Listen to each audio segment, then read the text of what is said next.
Well, hello there, Peter Croker here, and here we are with a question: when to play what shot from around the green? And here I have a shot where my ball's just a little bit off the green, and this is where I probably would decide if the grass, what we call the frog hair or the apron, is fairly closely mown. I'd probably want to putt from here because I got a higher percentage of getting it close with a putter when I learn to practice this a little bit. If the ball's a little bit further off the green, and this one here is a bit thicker grass, it's a bit harder putting through the thicker grass, I might be more inclined to look at a chip and run shot. And if the ball's a little further back here, I'm definitely going to be between a chip and a pitch. Definitely from down behind the bunker, I'll be playing more of a pitch shot. So let me demonstrate the different shots. Firstly, with a putt from just off the green, what you really need to do is, with a little bit of practice, you work out how it affects the speed, but it'll be a lot slower. You have to hit a little bit harder when you're just off the green like this, and as if this were a putting surface normal.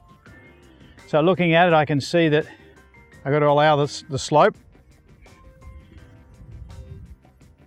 I'd get a feel with a practice stroke for how hard I need to hit.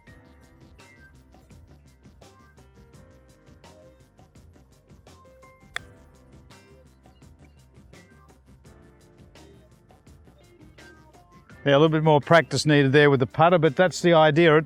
It's within two putt up and down range. Now when the ball's a little bit further off the green and I've got the longer grass, here I'm going to use a chip and run shot. So with a chip and run shot, a chip shot by definition, there's no wrist hinge going back, and it just finishes there. It's a very abbreviated small stroke with a lofted club, such as I've got an 8-iron here.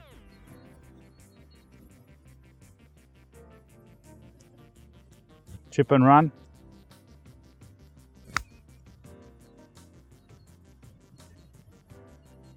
Again, didn't allow enough for the slope, but the idea is there. So when I get further away from the green, now I'm starting to go away from the chip shot, and I get more or less into the pitch. So pitch shot, I'm going to land it safely on the green. And now it starts to involve a little bit of wrist hinge going back. That helps me get the more power, a little bit more descending blow on the ball.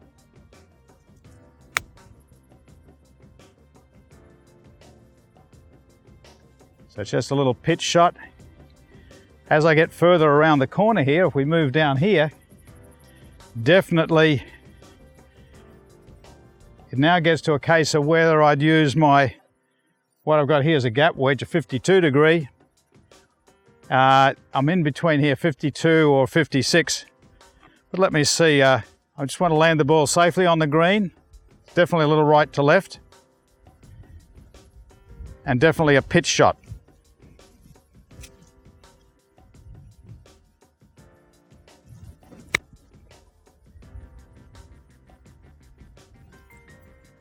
Okay, now when we get a little further around, just like down here, I'd have to give away the 52 degree, and this is where I go to. I've got a lob wedge here, a 60 degree wedge, and now I want to land it safely on the green. So I'll give myself about 10 feet over the bunker, and then I think that a lob wedge landing here, landing in that spot, will roll out to the hole. But definitely a pitch shot has more air time and less roll time, where a chip and run has more ground rolling time and less in the air. So here's the pitch shot with a lob wedge. Lands pretty softly, a little bit to the right, but safely on the green within one putt range. So that's what you do, is around the green, just by trial and error to practice, you work out what clubs to select, but there's a time when you're just off the edge to use the putter, a little bit further off, chip and run. When you get further away, you have to play the pitch shot with more lofted clubs.